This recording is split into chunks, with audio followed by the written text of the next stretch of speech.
How about we give you a generic build on a fairly decent map for Huntress, and you show us what you've got.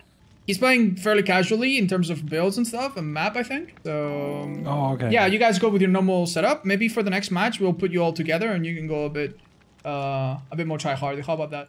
So there was a time that Otzdarva did a killer tier list research stream, and he was testing to see how good killers were against a very good group of survivors on how they played. So I decided to play Huntress against this group to help him with his killer tier list research. He played about 2 matches, and here are the matches where we played on his stream. Enjoy, guys. We have a coal tower, fairly good map, and this is the build that Coconut typically runs. Now, unfortunately for him, maybe, these guys, Hans, Nina, Santa, they're very used to playing against Freaky, who's also a very, very good Huntress main. And I'm pretty sure they know some of the tricks. I think they're very good players against Huntress. That's on their side. On Coconut's side is the fact that he is an absolute machine. He has sunk an insane amount of hours on this killer, plays her almost exclusively, and is good to a scary degree. Let's see how that translates gameplay-wise. Oh, I'm very surprised he knew someone was here in the first place. We were trying to predict where the survivors are. We're like, maybe they're on this generator. We got somebody off guard, which is really nice. His movement is very peculiar. That's a dead heart. So at this point, I'm like, they're respecting me.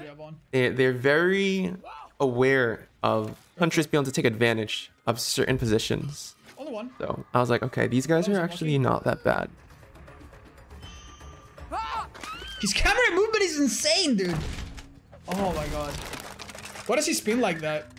He doesn't want to show his red glow anytime he goes around the corner, basically. So it's a way to manipulate what the survivors see in an attempt to, you know, have the best possible chance to hit them before they react. Somebody went into a locker because they have head on, and now they know about Iron Maiden, I suppose. Out to full spine chill? I don't think he does that mid chase for the spine chill. Personally. Like, if you see him approach a gen and look away, maybe, yeah. It helps for spine chill. The oak half helps you get the grabs, so then you deny the 6% vault speed as well. That's a shame that Bitter Murmur didn't give him much info there. Oh, you could see him go like, nope, that should have been a hit. I should have hit that. That was my fault.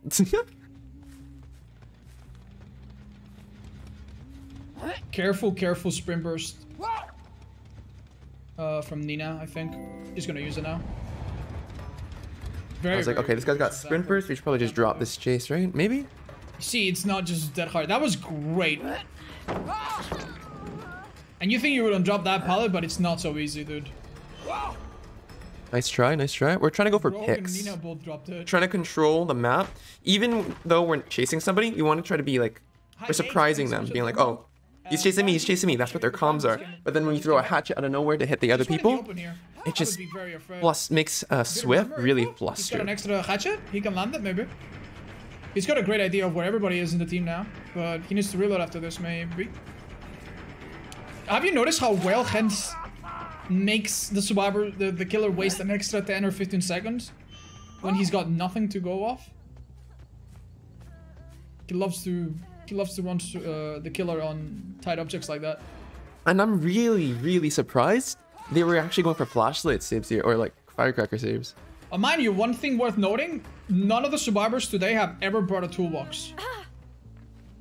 They are playing very well, they're very good, but it could be worse in terms of maps. We haven't played on the worst ones.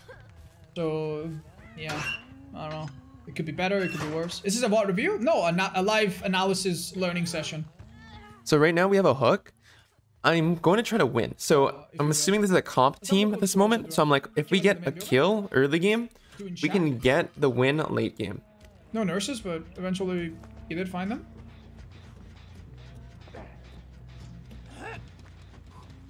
Ooh, lots of down, I think. Wow. Jesus fucking Christ! Even with the oak haft, I should have hit this.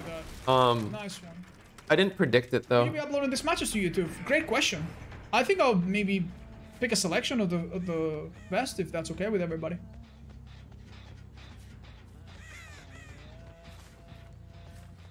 Hens is crazy. He's very good. He's very good. Very creative. And He's very challenging to chase. Oh my god, dude. Oh, that's great. Oh, that's incredible. So usually what's hard survivors do is they hug these small loops because Huntress can't throw an axe over them. And they're like, oh, she's 110, she's really slow. Oh, I can outplay her if I just run around this small, tiny little pallet loop. But if you can cause a tiny bit of hesitation, that's all you need. But it's kind of hard to do. I wonder what it looked like from Nino's point of view. Very confusing stuff. Let's have a look at the hook side from the survivor. Nina's dead on hook, which is a bit of an issue, but they are working on gens. And other than Bitter Murmur, 10 seconds at the end, and the Bloodwarden plays. Damn, dude, they've been eating every hatchet at every pallet, man. I'm so surprised they dropped these pallets, man. I'm assuming they're dropping pallets like that because in competitive, if they just drop pallets early, then the Huntress can't do anything about them. But the thing is that like I'm anticipating that they're going to do these movements. I'm kind of like trying to react to how they're going to play. Oh no, Nina's dead on hook. Run! This is where a Huntress doesn't fail. You're f***ed. Nice. Can she pick herself up? And I'm really surprised that they were not being greedy. A way to counter a good Huntress is to be a little bit greedy here and there and a little bit unpredictable with that. Putting some variety in the builds. Good recovery. Rip Nina. It's huge that we got that kill. Getting that kill was actually like the turning point of the match. But I don't think you'll catch these survivors off guard with Barbecue, Bitter Murmur. Even with Bitter Murmur, they'll probably think of it. Now the fact that we have 3 people to work with, we have so much pressure that we can build. If we down one person, there's basically only one person on the gen. But right now, I'm looking for picks. I'm looking to see, okay, where's another survivor? By the main building, they're probably trying to heal where somewhere safe, and they are. Good perks, but you know, I think this is fair.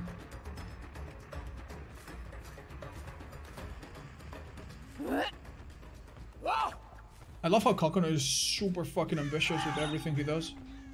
That was Hen screaming. I was assuming that maybe they'd go for something a little bit cheeky and just go straight and try to greed like far away gens. Head on, please. All right, this is very interesting. Watch and learn. Oh my god, dude! Fucking Rogue hid behind that tree like a protesting hippie. Jesus. I am getting fucking dizzy as fuck. Oh my, how does he get away with it? Dude, I am so surprised that these guys were falling for a lot of these moonwalky things. Bitter Murmur is a very simple perk. Whenever a survivor is within 60 meters of a gen that is completed, you see their auras for 5 seconds. So typically what happens is survivors do a gen and you see them from afar. Or if you're close, you see them from up close. Death. Shit, son. Right now I'm playing safe. I honestly feel like if you slug as a Huntress, you get a lot of pressure. But that's a very underrated style because people are like, oh, they have Unbreakable. It's not going to work. It works a lot even if they do have Unbreakable. Does looking down make his red stain smaller? I don't think so, no.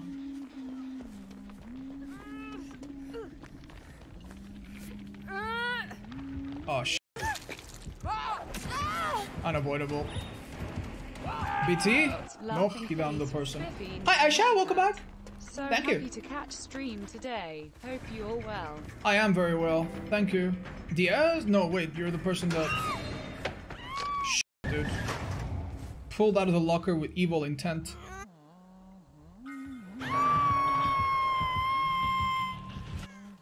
Reminder, these guys are not on full comms.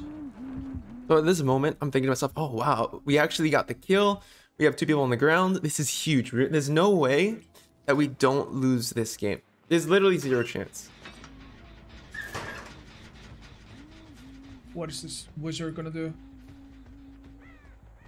Dude, why does he do that when just moving normally? My mind is blown. The fuck? That's what he... Why is he insisting?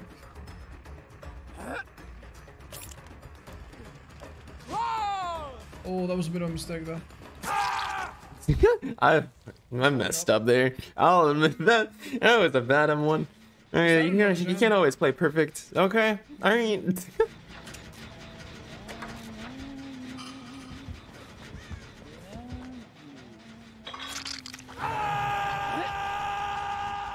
I'm like, okay, maybe we could hit her over the car. And then at this point, I'm like, oh, she's kind of going like deep. She's kind of trying to dodge the hatchets really, really well.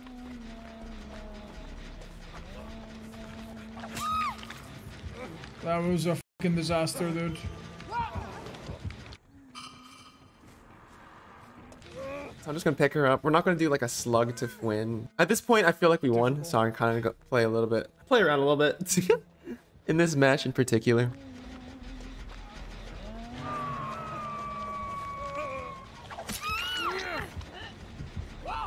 I'm seeing that a lot of them have that one of them has dead hard. I'm surprised they didn't use it that much. This turnaround though, yeah, they did really well. This is a very small map though, so the final gens I guess were difficult once Nina was out of the game. He's in that locker, isn't he? Nope. I think he's in the locker now. He tried.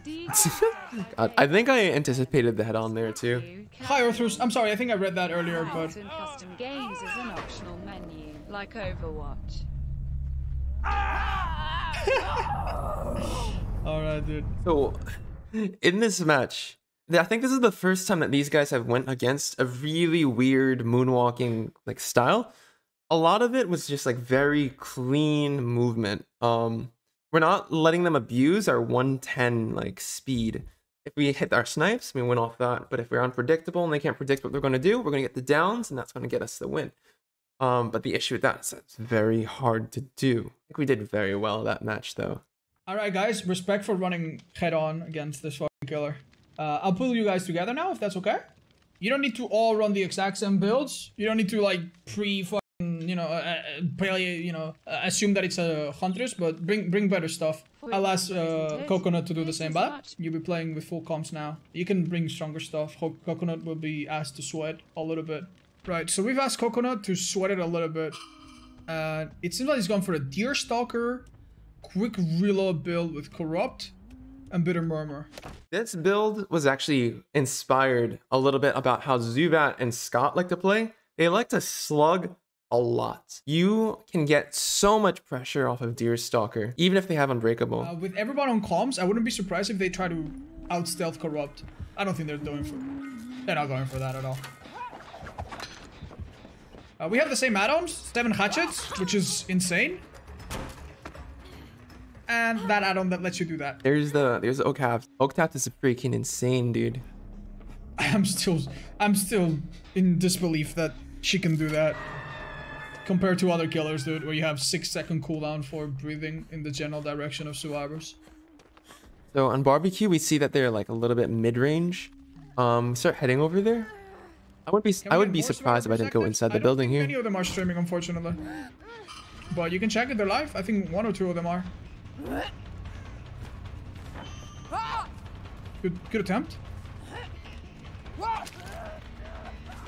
Hold the f up. That was a little crazy.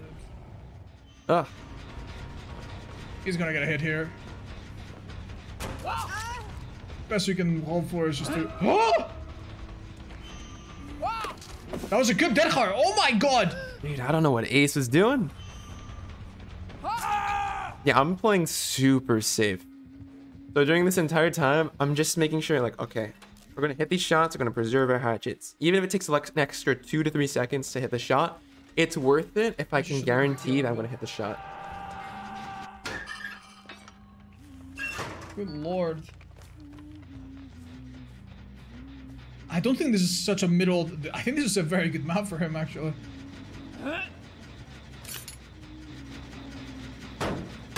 Alright, with Corrupt gone, that's about it as far as gen regression is concerned. It's very funny the perks that Huntress mains decide to bring, honestly. That's my favorite thing about Huntress players. They all run weird shit that you would never see on other killers. So the goal is to create a snowball, and the way to use that snowball is to actually get a down and a hook. Having a down and a hook requires that you slug a little bit, which is what the Deerstalker is I can for. only be so rich. I've learned to love it because of you. Thank you. I hope you give it a try. Maybe try it on mobile if you don't have a platform that can run it.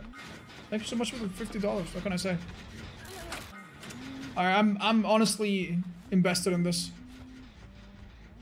He seemed to have a lot of pressure. I don't know where it's suddenly evaporated to. Oh, what a play, dude. Balanced? Nope. Hunter's on top of your ass. I'm M1ing a lot, so I'm playing very safe. I would, in a pub match, I'd usually normally use my hatchets. Oh no. Oh no. Oh, that's not good. We probably won't do nurse, my dudes. But I am interested in Billy, and we're gonna have that next.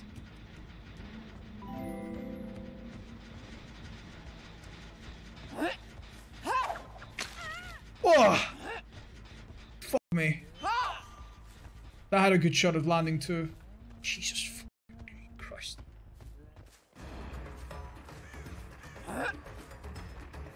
He did hard. Dude, if he landed that, I would have... That would have been insane if he hit that. Rogue is playing out of his mind right now. What a crazy... He's not gonna fall for that. What a crazy chase, dude. Oh, I was expecting to go wide, but then she went super wide. Basement, which is a bit of a relief. The unfortunate thing about this match is that, as well as Coconut has done, he hasn't really tunneled anyone out of the game or gotten anyone. So we got one hook on every single person. At this point, if we do a tiny bit of a tunnel, then we could start building pressures. Like, oh, one guy's on death hook, two guys on death hook, three guys on death hook, and then all of a sudden it just starts to crumble slowly. Especially since they only have 3 gens left. I'm also still baffled that he brought the Deerstalker.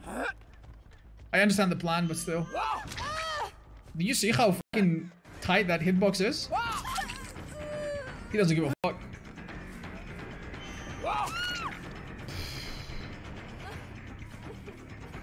Oh my god.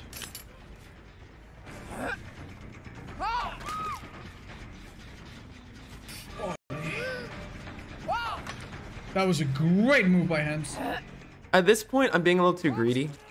I should honestly pick up one of the people. I don't think I should have gone for the hit play on Hens. I think that's the first mistake. Hitboxes are a joke. Hitboxes are not a joke, guys. They're perfectly consistent. I mean, ping-wise, yeah, sure, they might look weird, especially to us, but it's not like the survivors don't know what they're like, and it's not like it's an accident that he got lucky. Rogue is up. Some fucking how. And Nina's got a gen across the map, but this is not... I got punished for going after Hens, because I wouldn't be able to get 2 pickups. I would have been able to pick up Nia, and I would have been able to pick up Fang. We'd have 2 death hooks if I didn't go to get that 1 hit. The 1 hit was not worth it, because we would have had 2 death hooks. Teleporting Freddy with Ruin, whatever. It's just... He hit the person on the hook. I'm pretty sure Hens was literally under his skirt. We were trying to flick to Fangmin. She was really small. She was running to the right. I had an instinct to flick to the right, but there's a tree in the way, so we couldn't really hit that. My instinct shots were really on point. Like, I was able to get like a nice read. To get better in how the game works. Is it possible to see some pig stuff today? We already have seen some big stuff. Oh, Hens dodged that. Oh, and that hit her? Okay, dude. Okay, they've been a bit lucky here. And look at the fucking Dance Dance Revolution looping here. Alright, dude. Make him run out of ammo here. And you're living the dream. Yes! Make it to the pallet now! Okay, this is where Iron Maiden helps. Because he has not made that much distance now. There was an unhook bug during this time, so that when people unhooked each other, the person unhooking merged hitboxes with the person getting unhooked. So at this point, I'm a little bit frustrated. I'm like, damn, dude, that should have connected. So we have to create something out of nothing again. We can do this. I'm like, okay, we can do this. Even if they finish all the gens, I still got this. That was so fucking fast, and Rogue still dodged it. Jesus Christ. Oh, pressure loss? Yeah, I think he was trying to take out hands when unhooking. But hands... Now we're trying to go for like a miracle play, yeah? Let go of it. Alright, you have to do it at some point.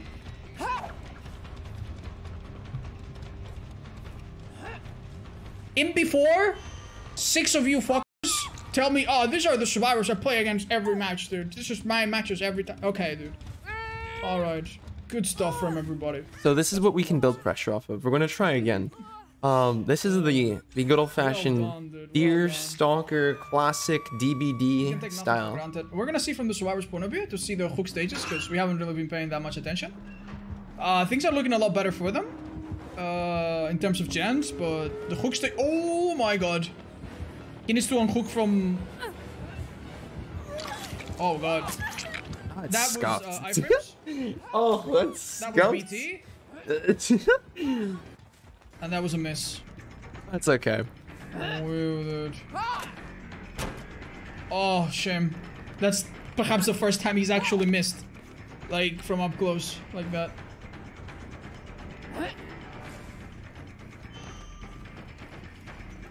Once he gets this close, it's GG. So now at this point, I'm like, okay, you know what? We'll just go for like a 2K. If we can get Nia down, then we'll be able to get like a 2K at least. But then I kind of missed like 2 shots on her. Well, that jungle gym, unfortunately. I like to think that I'm used to it, and I like to think that I can do well no matter what. But when you your doors are pretty solid. They got a jungle gym covering them. You're not gonna play the same as when you're relaxed, fully in the groove, and so on. So obviously that goes without saying. Oof. Quite honestly, I think that if he was a bit meaner in terms of perks, as much as I trust him with his own perk decision, if he was a bit meaner in terms of perks and had a ruin or some other bullshit, and he played a little bit scummier and got a little bit luckier, they would have had a hard fucking time, dude. I was contemplating running No Way Out in this build, in this match, and trying to do a like full late game build.